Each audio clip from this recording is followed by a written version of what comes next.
side by herself. Good. Does mean that a lot of the tank busters are no longer in the game, especially, so I wonder if that was going to be the case. One of the champions that was banned last game of the first rotation was Kaisa, one of the champions that we have seen Hope in particular perform so well on and carry this team, and so they are going to prioritize this in the first part of draft. Yeah, and I love this for getting something a little bit better for Hope in terms of a late game carries. We got a Seraphine cosplay over there. Nicely done by some of the fans in Beijing. I don't know, man.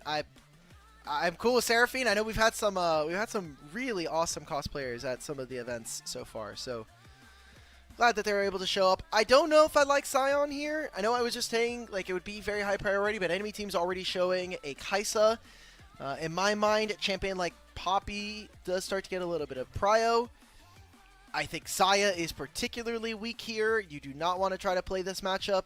It's obviously good for the laning phase, but okay, we're going in for Xayah. I don't like it. You know, Grapes, if you wanted to stay up another hour and a half, they're doing you a favor here. Doing you a solid. If it means we get a game 3 between these two teams, I will take it. I will tank the sleep for this series. I'll be one for the people here, because I like what AL have cooking so far. They get the Poppy locked in. That could be flexible here. And the Azir was banned away from Shanks in the last game. This is one of his comfort picks, and he'll be selecting it here on 3.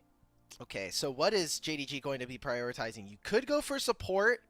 I think Braum is fine from what AL are showing. Nautilus gives them pick potential onto either the Kaisa or the Azir. Maybe you end up going mid anyway, and you just take like a champion like Orianna, which again for Scout would kind of be very, very juicy. We'll see what ends up happening in the back end of draft here as we get into the second phase of bans. No mid laner, no jungle chosen here by JDG. You could say somewhat similar here for AL, but they have their mid laner, but they don't have their top laner quite yet. Yeah, and seeing what Flandre does into this Sion is going to be very interesting to me. Flandre, of course, always has that wacky champion pool, can go for a lot of different unique things. The Shen, one of them that does pretty well into the Sion, so it's going to get taken away. You do have a lot of % health damage on your Q, and so that would be a very powerful pick. I wonder if Flandre goes for something like a Garen or a Darius. I mean, that's like a more traditional counter, even though it's less popular in the meta. But I think now... I think you know in your hearts of hearts. I think you know in your hearts of hearts what he's going to pick here. What are we looking at? Cassante? It's never... No. It's Mr. Mori in the top lane. It is York Mori in the top lane. We are... Yeah. 100%. There's no way. I mean, I see a Xayah on my screen. I see a Sion. That sounds like a perfect Yorick angle, if I'm being honest. So maybe JDG, they have the foresight. Coach Bobo, we're getting rid of the Skarner because, again, we don't know where this Poppy is going. Great draft so far from Tabe.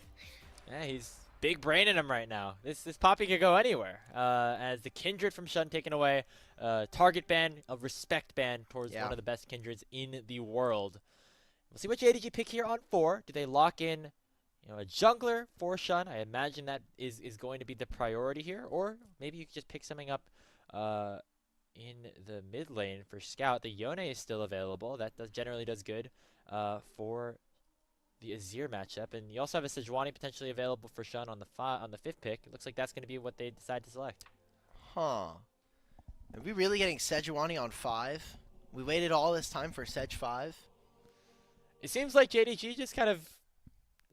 they're picking the counter matchups or they're just picking the champions that they want. I feel like they're not really looking at comp super hard. Yeah. It would be very physical damage focused if they do go that. So I wonder if something like another AP oriented pick goes in. I was gonna say the Lilia, but it's already been banned away. The Nidalee would have been an option as well for Shun.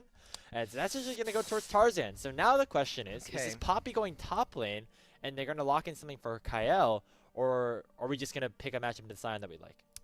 I like Alistar here. Alistar versus a Yone definitely gives you a little bit more prowess. Does mean that this entire bottom lane is a little short-ranged, and AL are going to be really focused on trying to get mid-jungle priority between these two, just giving him the bonus attack speed from the Nidalee. I like the front line that we get from AL. Poppy ult is going to get so much value against a JDG team that is going to walk into you, that is going to want to try to fight you in some skirmishes. We're getting Maokai from Shun. Oh my god, Bobo must have done something over in the... What is going on?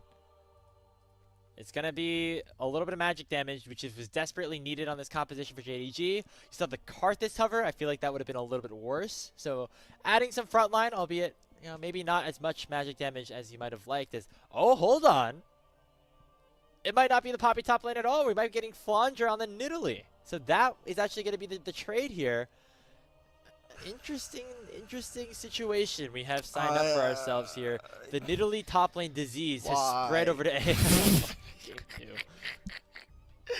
I don't even know what to say, man. Like, the Poppy gives them more skirmishing power in the mid jungle, but top lane is going to be a vacuum of priority. Flandre never can do anything. Like, he'll have small skirmishing windows very early on, but as soon as the first back comes in for Allah, barring it being a massive, like, a disruptance in the force, this should not be a very tough game coming in from JDG. I think with the Maokai being able to grab all of these members up with the Nature's Grasp, Hope is going to have the 1v9 performance of all time on this Kaisa.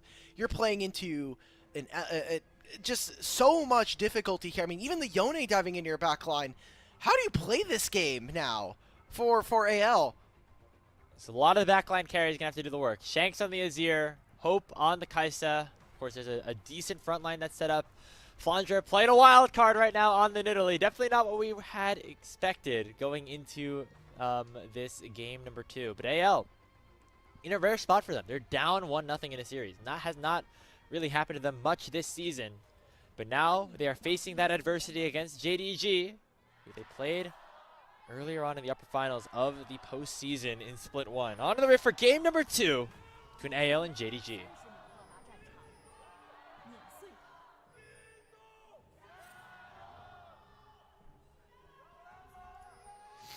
A lot on the line here. We said that this was going to be, or supposed to be, a matchup between the top of the table here in the LPL. JDG came out swinging in game number 1, and a lot of interpersonal stories connected. I mean, you have Missing going up against Hope from that JDG 2022 roster. Scout playing against not only his former jungler on LNG, but also a former teammate in Flandre up in the top side. So many storylines kind of weaving together here.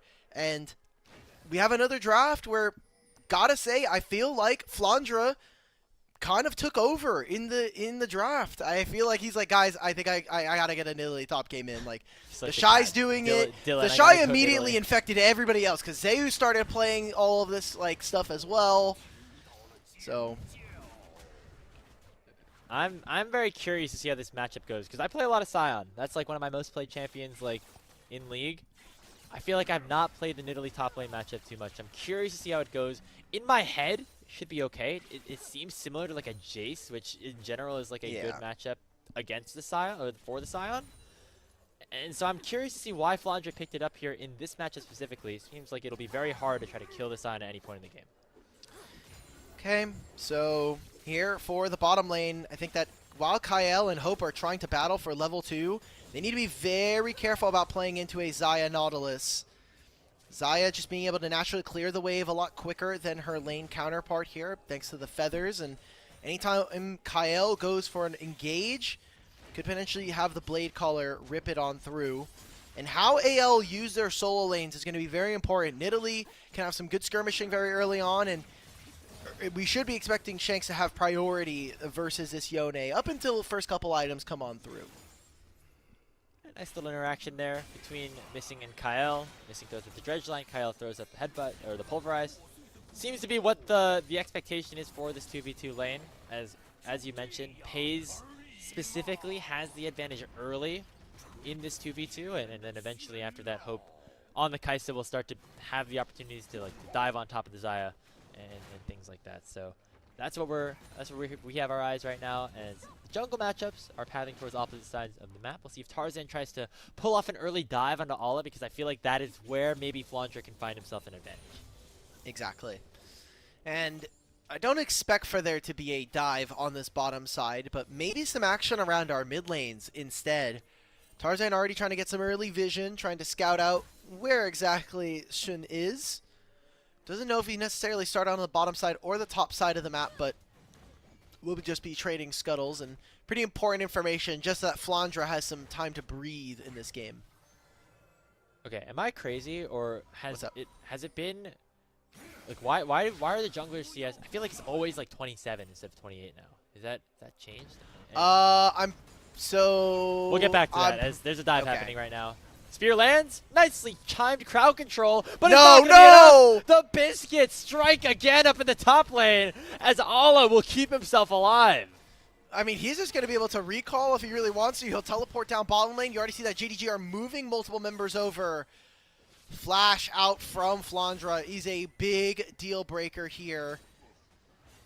So, misexecution coming in from AL. That might come to haunt them as the game goes on. I want to answer your question. So, the reason why the jungler CS ends up being 27 is probably because of Krugs. Did they just miss Krugs has so many babies? They usually just let one of them die because it's more efficient instead of getting the last Krug to go and start up another jungle camp. Because you really want to be on certain, like, there's just certain timers you have to meet, not only in the jungle but also like in case there is a play.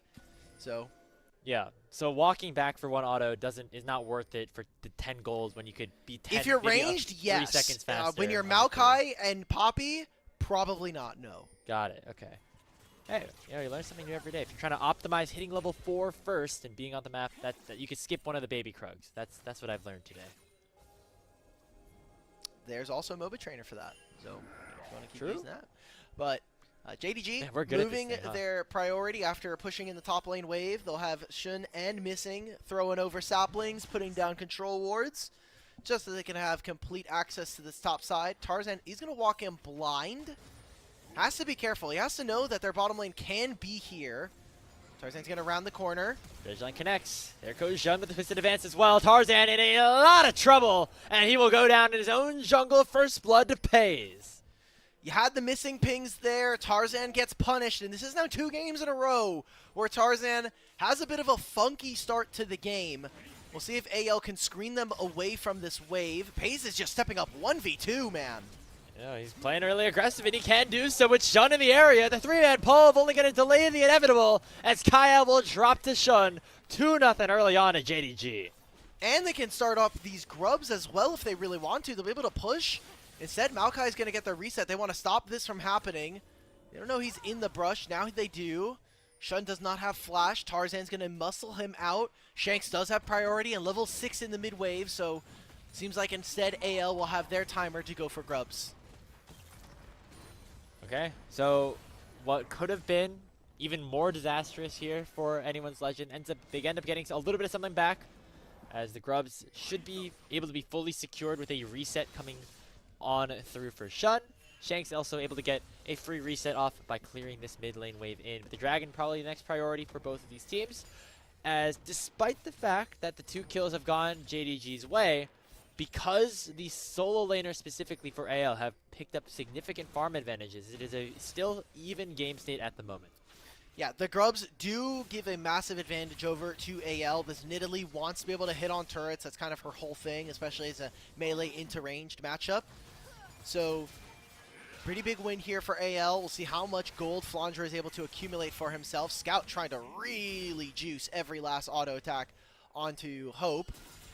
But if they can even get the second set of grubs, or majority of them, I imagine that Flandre is going to be feeling quite comfortable in this game. It's just a matter of how much their team is actually going to be able to actually hit these turrets, as Azir can do the same thing, but in a side lane. I don't know if I trust him versus a Yone. We'll see what ends up happening here, as now our 2 mid laners are going to be battling out on the top side. No teleports for either of them either, so it's going to just be a 4-on-4 for the Dragon. Shanks posturing very aggressively here in the mid lane to just get a little bit of extra poke damage out. And winning out on these trades. Currently up also about 15 CS. Of course, Scout's going to get some of that back by clearing this wave underneath his own turret. But Shanks so far, in this game specifically, playing pretty well. In game number 1, it was Scout that ended up getting the better end of things just because of the lane priority that the Rise over the Galio did possess. But now Shanks kind of giving Scout a little bit of a taste of his own medicine here. The Dragon is started up by JDG. All right. Flandre, Tarzan entering from the bottom side. Hope and Kael from the top side. Who do they turn on? How do they make this play? Oh, wow. Dredge line goes wide. It does not hit the wall. Oh, no, but Tarzan will take him away right as Ola will come in with the unstoppable onslaught. Two-man pull will connect, and that'll be a double kill going over to Peyz, who is becoming very powerful here in this game. The spear doesn't land the dragon, and it will be JDG picking it up. Feats of strength alongside the dragon, and JDG start this game off 4-0. Peyz having 100% KP alongside his jungler. We may have not seen Shun and Scout be able to work too well so far this series, but this time around, I mean, we're now seeing Shun work with his bottom lane, a early recipe to success that we saw from BLG in 2024. And now we get to see them repeat this fight. I mean, so much damage here, and all of this off of Sion getting a huge knock-up onto Tarzan. Kills just going over to Peyz is exactly what JDG want in terms of their game plan, including grabbing themselves the dragon. That's a big win right now for JD Gaming, and Peyz got the early game lead that we were hoping he would get, Alk. Now he's up 1,000 gold over Hope, and so far has been the better AD carry in this series. Remember, we were saying that Hope coming in is probably the best AD carry in the entire league. Oh yeah, for right sure. Now, Peyz, There's no doubt about that one. Yeah. Peyz is contesting right now. He's certainly in the mix after what has been going down here in this best of 3. Very exciting stuff. Peyz has still a lot to prove here in the LPL. Was able to make a top 3, top 4 finish last split in split 1. Unfortunately, not able to beat TES in the lower finals. But I mean, with this team, this is supposed to be a squad that hopefully teams and some of our LPL fans get to see internationally. Wouldn't be surprised if, you know, we go to internationals, people are going to see this roster and be like, yeah, that makes sense. And especially after what TES did at first hand, they're like, yeah, of course, yeah. Peyz doing well. I get to see Scout and Shun play. Yeah, sure, sign me up. And, you know, taking down a top-level team starts to cement a lot of that for Peyz, where he hasn't unfortunately been able to take down a lot of the top-level AD carries here in the region. Yeah, as we get a little bit of trading here in the mid lane, Scout's able to use the soul unbound right back. I mean, it's definitely been a tough stretch for JDG. And even though Peyz, I don't think necessarily was at fault for most of those games, it's really good to see him, you know, come back to life a little bit, try to break JDG out of this losing streak.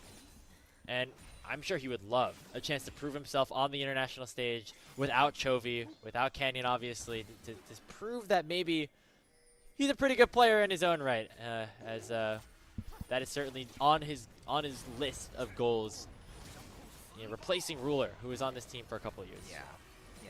I mean, JDG just have had legendary AD carries. Imp, B-Boy, obviously Ruler, Hope originally as well. So getting some revenge there as JDG are going to grab themselves the other half of these grubs. AL take control of mid here. It's going to be tough for JDG to walk back in. We're getting an engage. Tarzan jumps in, followed up by the Killer Instinct from Hope. Jun is at half HP, throws out the Nature's Grasp, but Tarzan is actually the one who is a little bit lower in this fight right now. Scout goes forward, goes with the play to stay sealed. Only onto Kael, and now he gets stunned right into the wall. Here comes the re-engage though, and Ola's on the way. Choo-choo goes the Sion. 3 for 1 in favor of JDG, and Shanks will go down and make it 4. Peyz gets the final blow. It is JD Gaming running away with game number 2. 8-1 at 12 minutes? I was joking that this game was going to go a little bit longer, but now that they've thrown this Nidalee in topside, I'm so glad that they're getting punished. AL looks so lost. Tarzan is unfortunately having a day and a half of his own. Sometimes we got to see him. This is kind of the form of Tarzan. He's been slowly raising his consistency, but going on to Maokai, I'm just confused. They maybe thought that they could blow him up a little bit faster, but alongside the Nautilus ultimate and now getting tracked, why are we ever making this play? I wish we could see where did Shanks use his ultimate, because if he had the Emperor's Divide here, I think it's a massive team fight for AL. He used the top lane to try to like chunk out Scout a little bit. I think that's where the cooldown is coming from. It's like more than halfway down, just not available here for this fight. And yeah, the health bar is so low on JDG's side. If just that one cooldown was available, or if maybe AL played that fight a little bit slower, they could be right back into this game. Instead, 2,000 gold lead now in the hands of JDG, who look now primed to take a series 2-0 against one of the top teams that we had in the LPL. This wouldn't break up very much of the standings. It would mean that Invictus might be within arm's reach of that second place. But that's a huge indictment up against AL, who have looked like one of our best teams here in the league. We were talking about coming in before that, you know, there's the top two teams in AL and TS, and that everybody else really playing for their lives is now trying to deny Nidalee this one wave. Maybe they try to make a dive. Scout. Shield goes on to Flandre. He's able to jump away from the potential follow-up, but the rest of JDG is just here. Tarzan's Keeper's Verdict doesn't find a damn thing, and that's 9-1 now in favor of the red side. Hey, don't discount that one minion. You see that one caster Yeah, creep at screw the that start one of the next minion wave? in particular. He tanked it. He's a JDG fan. Look, they're in the home stadium, so it makes sense. But for that trade, they may have killed Flandre, but they do give over the dragon, right? Like they used a lot for that. Those 3 ultimates just to kill Nidalee that, to be frank, is not worth all that much. All like it's a little bit of time in top lane, so they'll miss out on that. And AL gonna have to take a pittance prize, which is a single Ocean Drake. Yeah, that's not going to cut it, at least just yet. They're down 3,000 gold now as that deficit continues to balloon. And now for AL, you're really looking at Shanks and Hope to try to do something, but it's just going to be so long until they get into a spot where they can meaningfully contest the likes of Peyz right now on this Xayah, who I have to imagine is sitting on a little bit of gold right now as well. Hope's going to head back to base after taking down that tower, start to get closer to what I assume to be a Rage Blade, but we're still so far away from that late game Kai'Sa that can pop off and can 1v9. He's a few items away though. I mean, he's just now finishing the Kraken Slayer. Should have his Q evolve, but oh no. I mean, Scout has Q3. Ultimate's coming up soon within the next 30 seconds. I think JDG really want to prioritize this side, but are giving up mid waves first, so it looks like they're going to return to this side of the map. And after that, I mean, you'll have Nautilus ultimate, you have Shun as well with the Nature's Grasp. Peyz, 100% KP this game. They are just straight up playing Kog'Maw comp right now. Protect the President. Let Peyz take over this game. Oh man, can you imagine Peyz in like the funnel meta? How fun that would have been. Like, oh, for sure. What a time. I mean, he's probably too young to be even on a roster at that point, but would have been a good time in competitive play. I mean, at least for a couple weeks till we all got sick of it. 3,000 gold lead now for JDG. Not a ton of major objectives to fight for on the map. The Rift Herald has just spawned, so that is potentially what these teams could look for. As for JDG, if they pick that up, they can continue to try to snowball this one away. AL, their composition, very disjointed in terms of how they want to play the game, specifically with Nidalee, creating a lot of confusion over what exactly the true play style of this 5-man unit should be. Ala's going to be able to TP here. Same thing with Shanks. I kind of want to see Shanks push a little bit further, especially with missing now showing. You also see Shun. You see Scout as well. He's going to go at least for one more wave. He'll be able to teleport here. He's level 11. Wonder also maybe if he has enough gold to back and either finish boots or get closer to that Nashor's Tooth. So seems like for now, AL going to be giving over first start on this Herald. They're going to be looking for a really strong Poppy engage, though. Tarzan, Keeper's Verdict. Can he knock Shun away out of the pit? No. Misses that. And that should be it. It was a swing and a miss from Tarzan. As now they're looking for the engage. Oh, what a pull from Kael. It knocks up 3. Will it be enough, though, as he's way far ahead of the rest of his team? The Keeper's Verdict was already utilized, so Tarzan doesn't have any opportunity there. Peyz will take down Kael. And now Ala has joined the fight. The Unstoppable Onslaught lands on a 2, but there's no follow-up here, as now anyone's legend should be on the retreat. And we are seeing the damage that Shanks can do, but the rest of AL are not in position. Tarzan, unfortunately, that Keeper's Verdict almost landed. I'll give him that one. Okay, Peyz, no ultimate. They're going to try to lock out Peyz. Oh, what the synergy! Heroic charge straight into the Emperor's Divide, and it's Hope picking up the shutdown onto the main carry of JD Gaming. That could be what gets AL back in this game, but there's still so many more steps to climb. That shutdown going on to Hope, though, is exactly what you want to see if you are an anyone's Legend fan right now. Getting that shutdown, taking Peyz out of the fight, also getting both of his summoner spells. He's been playing pretty brazen this game with how JDG have been looking for fights and playing very close to the cuff. And It will slow down the game. 3,000 gold is still the advantage here for JDG, and we get to see how they found this pick. I mean, Ala really can't do anything versus this, and I love how fast everybody from AL immediately snap on this. It's Tarzan on top. It's Shanks finding the sweep, using his flash, and Kaisa over top being able to finish that. So now 2 items here for Kaisa. With this Rage Blade, should be a much easier time being able to hit the Scion. My worry is that these fights aren't quick enough, or aren't long enough, I should say, for this Kaisa to really get all that much damage. It really feels like one big engage, and then someone dies, and then the kind of snowballs from there. Yeah, and in terms of, I mean, it's just so hard to get onto the backline carry here for JDG. Their front line is just so massive. You saw what happened when Kael tried to dive the backline in that previous fight. He had a nice combo, flash pull on a 3. It would have been a great setup, except just nobody could follow up on it, and so he just ended up dying pretty unceremoniously there. And we have to hope that that's not going to be the continuation of what these team fights look like for anyone's Legend. They're going to start to get a little bit stronger, though, as you say. 2 full items on both Shanks and Hope. Those are the hopes for AL right now, but it's not going to be around this Dragon. They should give it up at this point to JDG. But it looks like maybe they want to fight this right now. Hex Flash over the wall from Kael. As both top laners not in the area, but Flandre does have the teleport advantage. Ala can join with the Unstoppable Onslaught as he is running in. Going to get spotted potentially on the Scuttle Ward, and will be probably the signal for AL to just maybe collapse here onto the Scion instead. Here goes Flandre. The Dragon already secured, but now the fight's back on the other side. Stick out, looking to land the knockup. Shanks is caught out here with the fate sealed, but a big shuffle back is only going to pick up 1, but it's a trade as it will be Scout falling in return. Flandre's arrived. It's going to be Hope trying to save this game. Here, Peyz will go down, and Hope is still alive for AL. Finally, the spear connects. Anyone's Legend coming back in this team fight somehow, some way. The last target is Ala. He will go down as well. It's another one picked up for Flandre, and an ace for anyone's Legend. Okay, the Nidalee made work happen. Same thing with this Poppy. The bounce house from anyone's Legend comes up clutch. And now, how much more can AL get from the rest of the map? It'll be at least the mid lane tier 1. JDG still were able to grab that turret. And I think, if you're looking at this from JDG's side, use a lot of summoner spells, but no Nidalee flash, no Kaisa flash.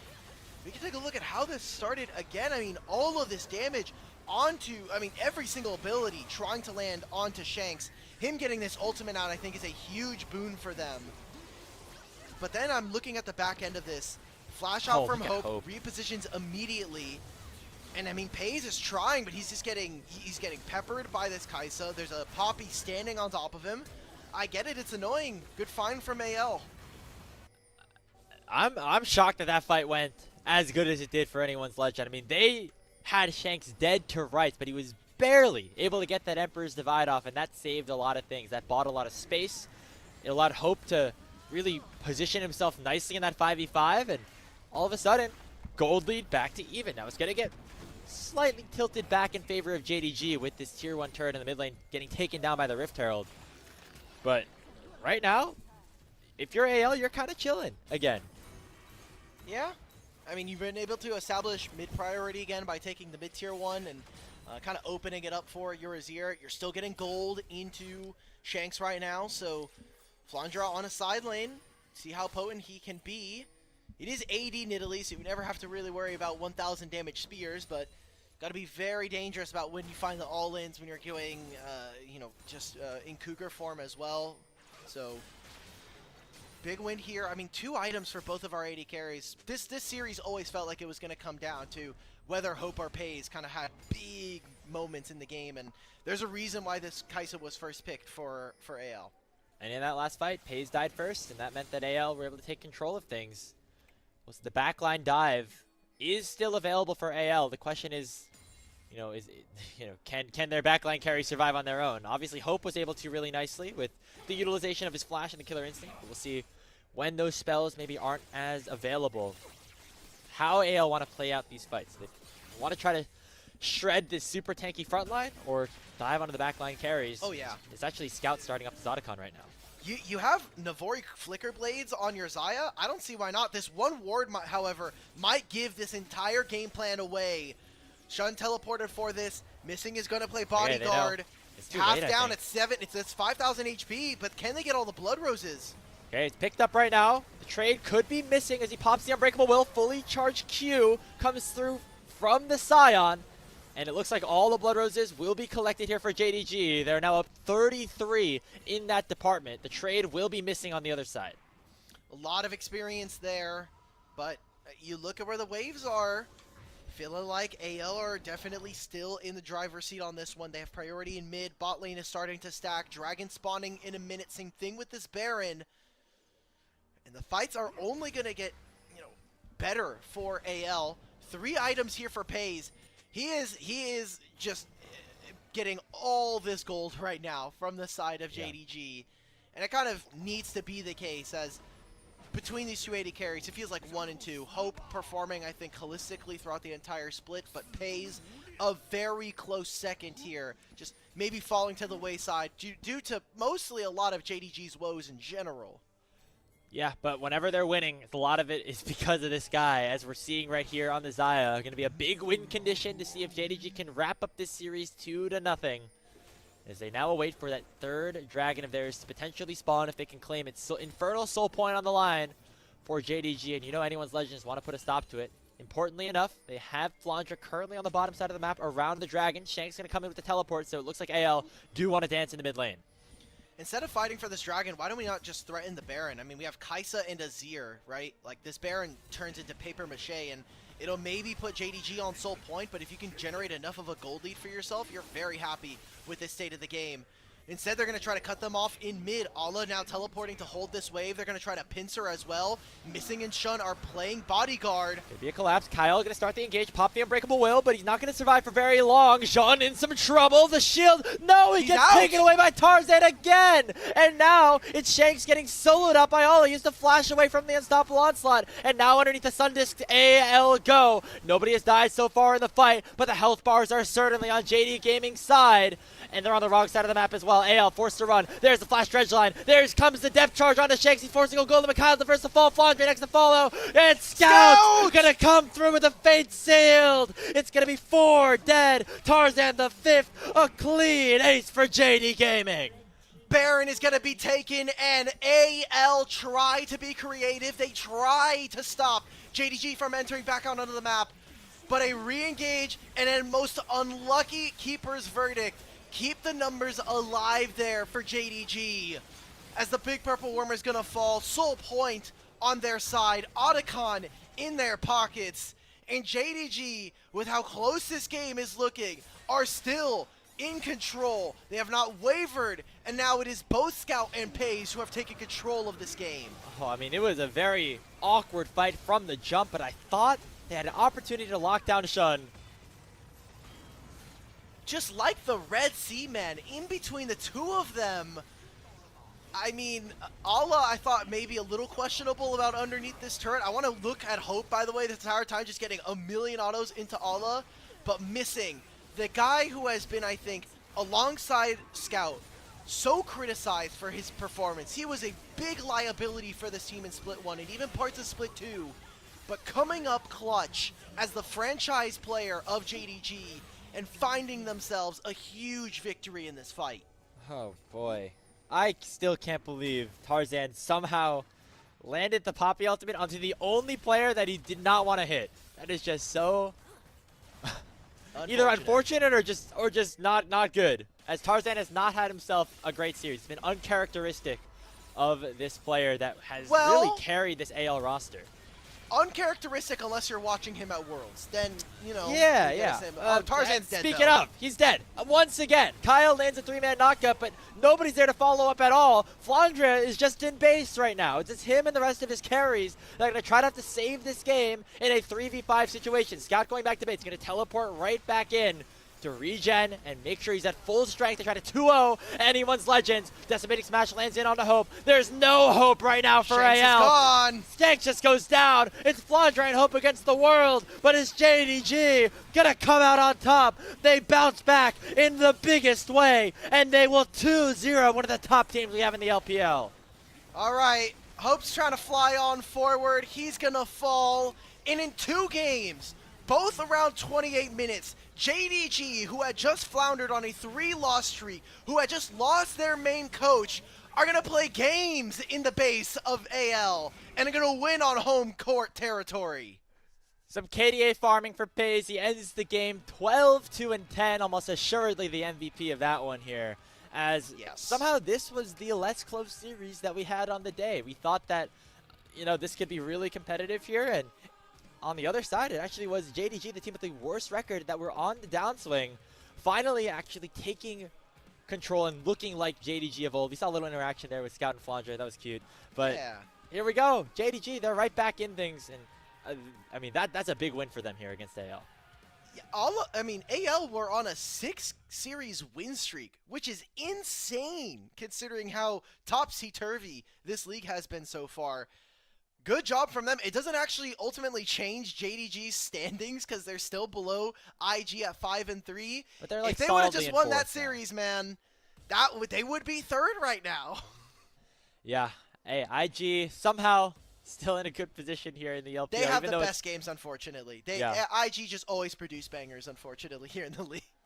Best games in terms of entertainment value. That you could say that for sure. As, yeah. Okay. Congrats to JDG. They finally, you know, right the ship a little bit. You know, you wonder if some of the chaos of trying to deal with the new coach coming immediately into their first matchup against Weibo had some impact on how they ended up performing.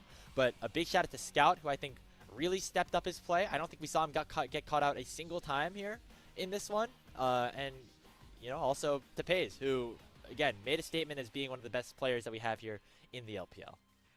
Who would have thought that on a series that, on a night that had Weibo versus WE and AL versus JDG, that Weibo, or WE would end up winning in 3, and JDG would be ending up with a 2-0. It's like the opposite results of like what I would have predicted on the day. I would have had Weibo 2-0, AL 2-1, and now it's flipped. Yep.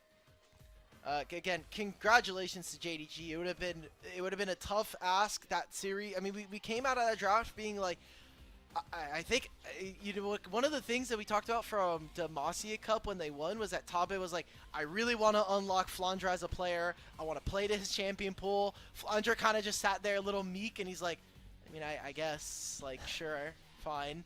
But, like, we're letting him play the Nidalee top. Can we just be done with this experiment? No more of this.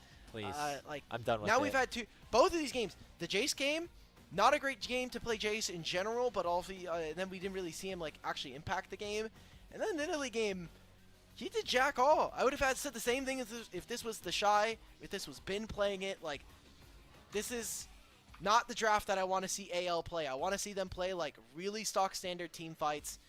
Hope on a Kaisa, but maybe a little bit more setup.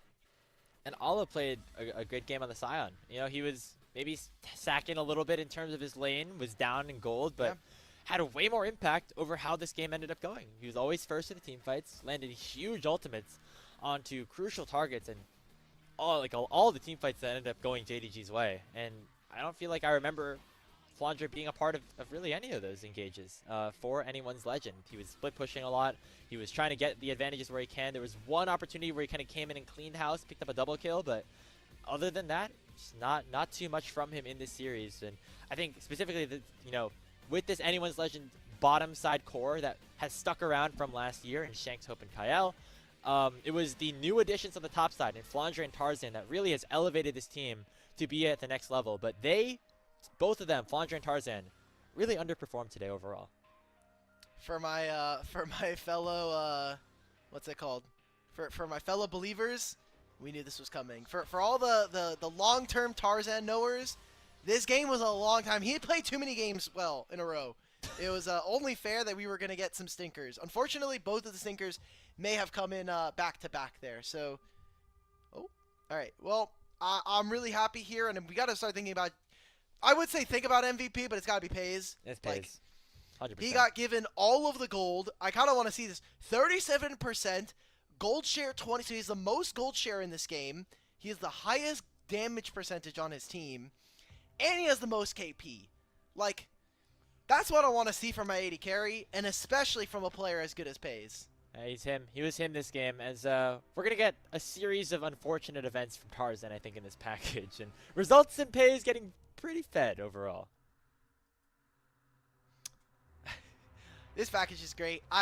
They already posted some of, like, there was the post game screen. I'm going back and watching it of when they walk by and, like, you said something about Scout and Flandre, but just seeing it more in depth of him, like, bullying him physically is very funny to me. That's very much a Scout thing to do. It's wholesome. It's wholesome knowing that, you know, they could be enemies on the Rift.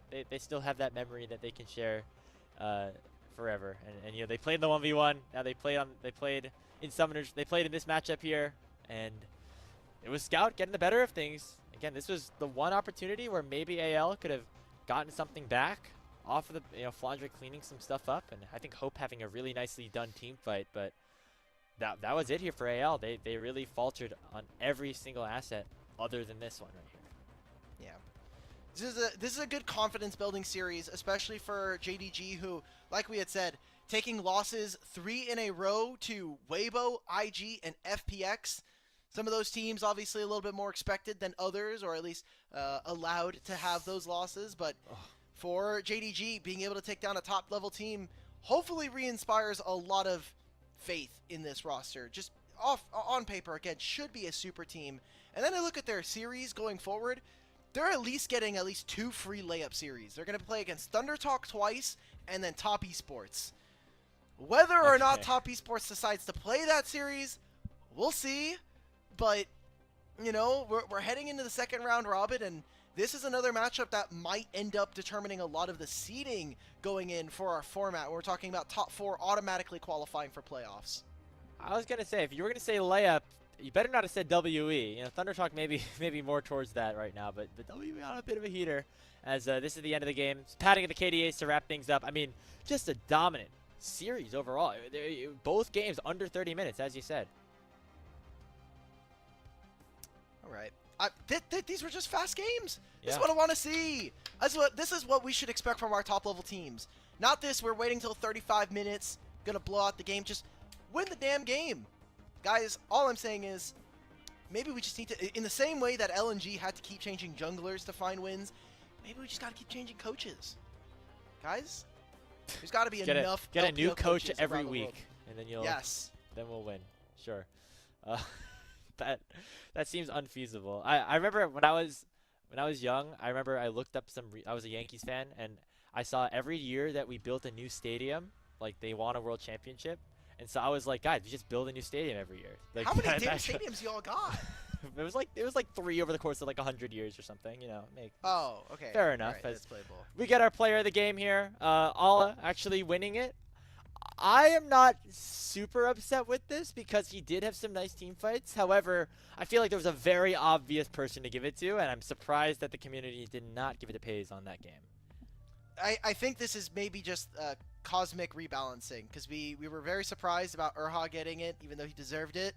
So, you know, maybe this is just them balancing out. We can only get so many of them correct in a day. Yeah, that is fair.